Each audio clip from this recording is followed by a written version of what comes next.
Another? A rum flip this time.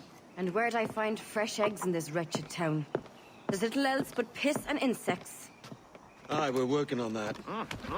Dear lady, what do they call you? And when they're sober, a jilt when they're sauced.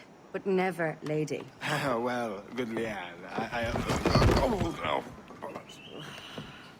Bag of shite! Do you hear me? It's a bag of bloody shite! It's a ruse to keep us soft before they attack Nassau. You'll see, mark me. It's no ruse, Fiend. I heard it straight from the mouth of a greasy Bermudan captain. There's a pardon on offer for any pirate that wants it. Ruse or no, I think it's plain the British may return to Nassau, with arms, no doubt. We'll need a plan. Walk with us, Kenway. There's trouble brewing.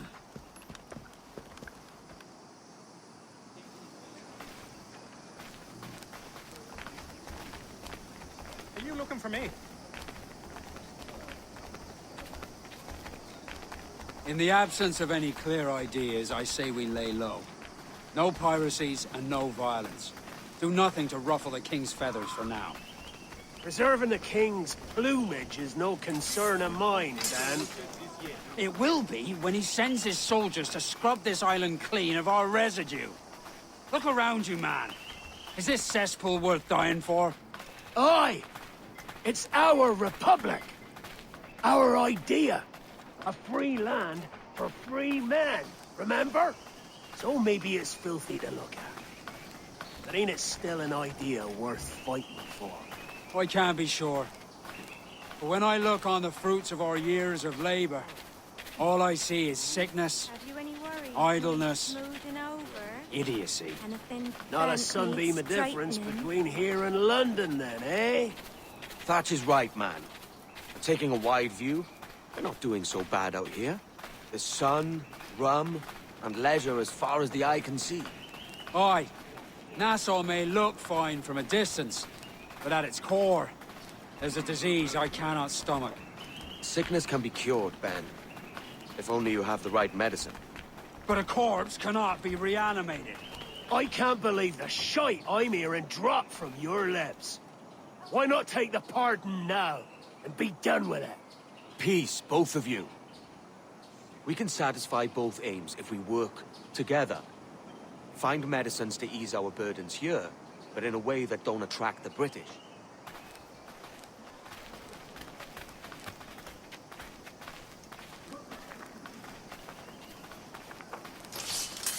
I wager the nearest doctor is sitting pretty in Havana. Not a place I mean to go. But the Spanish fleet that sunk with a 2 years dose. back would have Get some you medicine. gone. All sealed up in glass vials.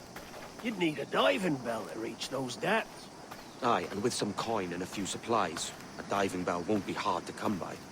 This is a plan I can stand behind. Find medicines without stirring up trouble. Agreed, Thatch? Agreed. Aye.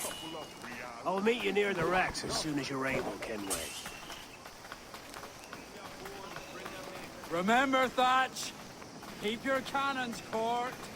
Piss off, man!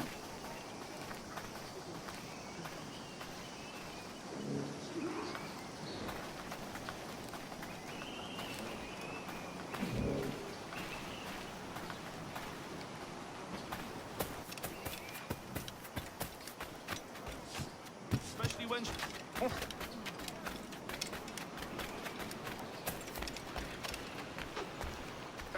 Something on your mind, Captain?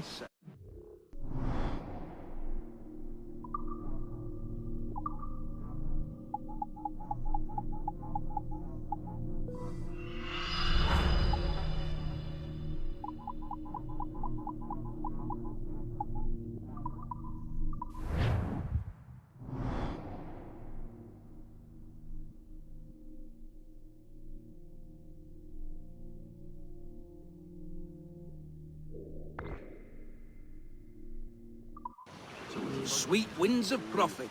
Follow your endeavors.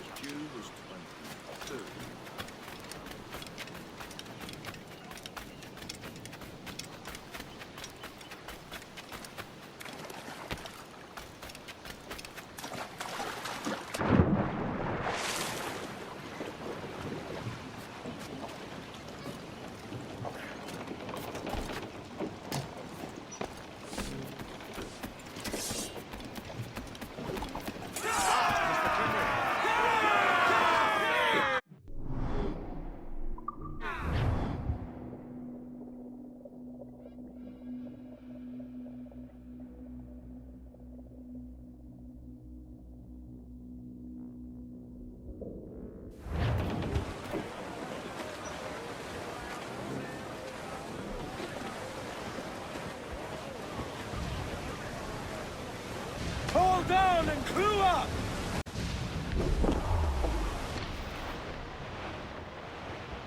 Starboard, Captain.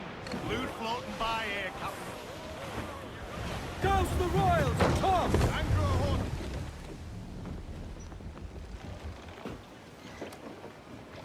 Devil in his hole, Thatch. This is a darling galley. 32 guns, is it? I lost count at 40. You've stepped up a rung. So, any luck finding medicines here? Nothing round this spot, sadly. But there's a few wrecks yonder that ain't been scoured by nothing but crabs and coral. I'll have a look. Edward? Edward, is that you? My goodness, the West Indies is a compact place. Hello, Bonnet. A surprise seeing you out here? I met Mr. Thatcher a month or so ago, and he offered to take me under his yardarms, so to speak. Says I must wash the hayseed from my hair before I'm a true pirate. Well, good luck to you then. Worse men have become better under Blackbeard's watch.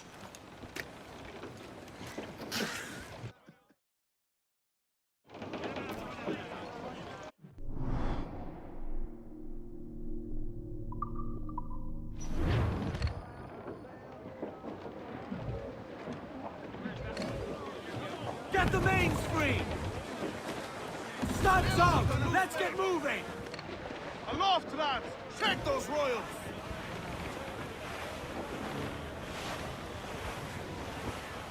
Reef the top! Come on, before now! Look here, sir. There's something in the water.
found one crate hidden beneath a school of sharks. Sadly, the elixir inside is quite spoilt.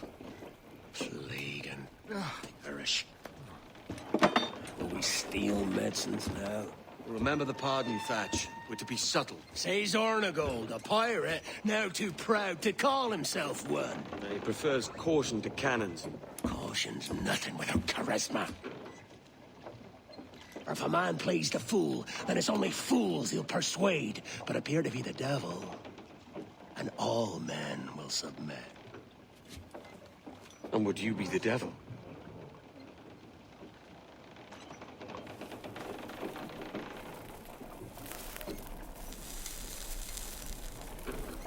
For an audience. Aye. All a big show. Give your quarry something to fear. Some hellish thing from a fevered dream. And men will drop to their knees, pleading for their lord before aught else. Oh, God. Looks fine. Of course it does. You can find a quiet way to acquire medicines. Tell me soon. Otherwise, I'll handle it myself.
Careful now. As the data moves, there are security programs constantly monitoring the data flow. You need to sneak past them, or they will destroy your data and send it back home.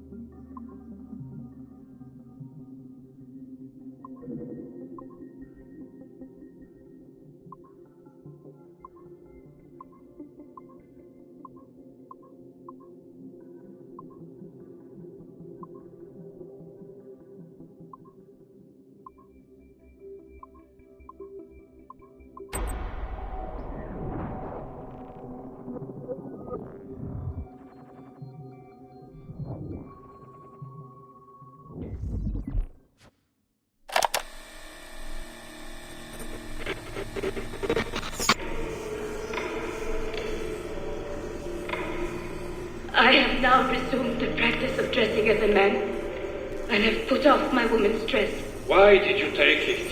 Who made you take it? I took it of my own free will, with no constraint. I prefer a man's dress to a woman's. You made an oath, Jade. You swore to never again dress as a man. I never meant to swear that I would not resume the practice. Why have you done so? Because it is more lawful and suitable for me to return to the practice of wearing a man's dress, being always among men, than to have a woman's dress. I have resumed it because a promise made to me has not been. How is he? Our three, doing well. Are we still in 18th century Hungary? No. His connection is so stable, he's jumped between a few ancestors today.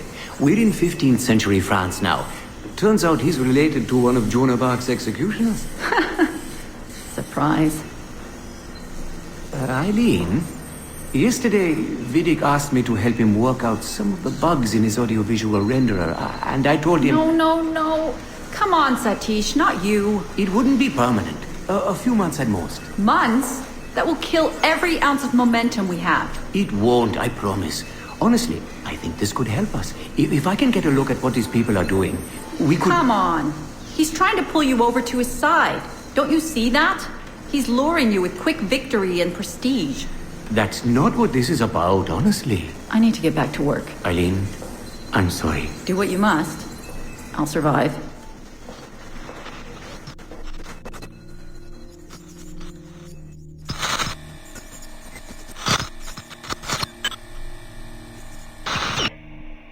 Surrogate Initiative, Test Session 32, April 2nd, 1981. Host Eileen Bock. DNA sample SB1970. Miriam, are you awake? What? Miriam's coming for me. Who is the guards? I see them from my window, massing in the courtyard. My time is up. Basil, don't say this. You don't know that. Forgive me for this, Miriam. But I must tell you something. The artifact. We have it. But only Oscar and I know its location. Don't tell me. They will release you. Your family has connections. You must take the artifact and bring it to the assassins in Paris. Please don't. I don't want to know. It's safer if I don't. Hush now. If I die, knowledge of its location dies with me. You must bring it to the assassins. Assassins? I don't understand. The spire of St. Petrus. No, I don't want to hear. Sound 7!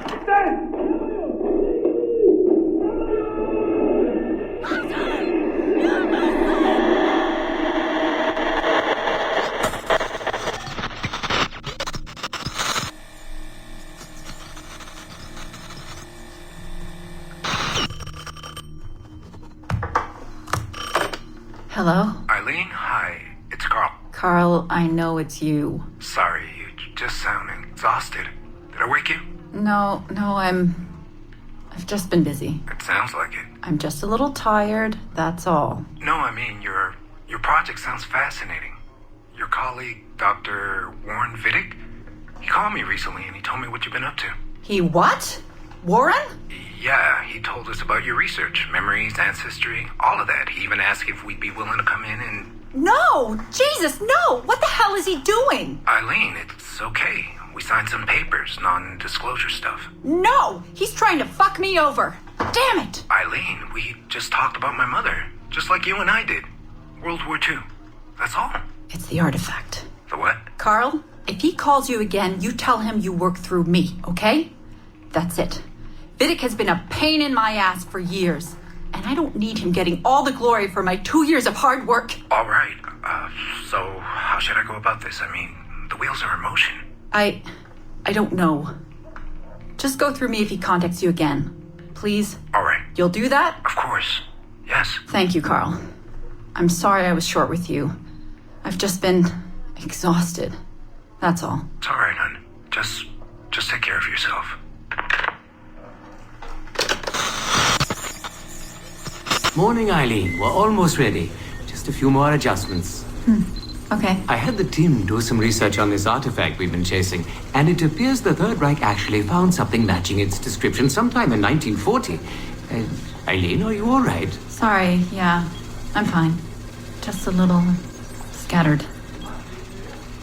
Vidic called my ex-husband last night. He wants to put him in the Animus. To find the artifact before us? Exactly. Well, it would be fast using Vidic's Animus. And maybe that would get us back to our original work. Satish, if we let that happen, then all our money dries up. Lillian is paying for us to find the artifact, not improve our methods. Do you understand? Right, of course. I'm sorry. Let's just burn those bridges when we cross them.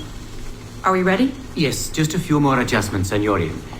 I made a small change to the genetic input modulator. I'm hoping that buys us a few more minutes. Even a few seconds would be nice. I'm ready. All right. Settle in.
It's been a few weeks since the last recording.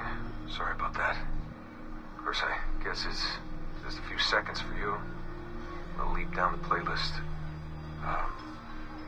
Anyway, I was talking about Clay. Kasmarek, Subject 16. So, when I fell into a coma back in Italy and woke up in the Animus Black Room, it was, so calming. It felt like I had woken up into a dream. Haze. A dream where none of this mess had ever happened. Felt like I should just be getting ready for another day of pouring drinks at bad weather and another day of complaining about being between girlfriends and wondering what the hell to do with myself. But when I saw Clay just sitting there, it started to come back. You know, piece by piece. And when he told me about Lucy, fuck, you know, it hurt. You know, realizing that I killed her. Without thinking or feeling anything. Not at the time, anyway. Well, then, things just kept piling on. There were more memories of Ezio and Altair and the first civilization. And then, right before he vanished, Clay passed on his memories to me. He showed me everything he had seen and lived through, and it was brief, but overwhelming. Not really sure how to explain. He saw glimpses of Adam and Eve and their escape from slavery. He saw the beginning and the end of the war between the first Civ and humans. He saw Minerva, Juno, and Tinia trying to work out their calculations. At least that's what they called them. They had these tools, these powerful machines that could predict possible futures. Not what was going to happen, but what could happen. Probabilities. And, well, they spent a lot of energy trying to figure out what was the most likely scenario for the future. Theirs and ours. And in the end, I guess they figured I was their most likely candidate. Some guy named Desmond living at the beginning of the 21st century of the Common Era. But which Desmond was the right one? Because, you see, probability is a weird thing. It can branch out in so many ways. Which version of me did they need? Was it the Desmond who got married early and had a son? One who stayed single in New York? Or was it the Desmond who moved to San Francisco to be a waiter? Maybe it was the Desmond who worked at an auto body shop in Chicago, or maybe it was the me who never ran away from his parents in the first place. First Civ had countless variations to choose from, but in the end, the lucky one was me. I'm the Desmond their best calculations spit out. I'm the Desmond they left their messages for, and I guess I have to live with that honor.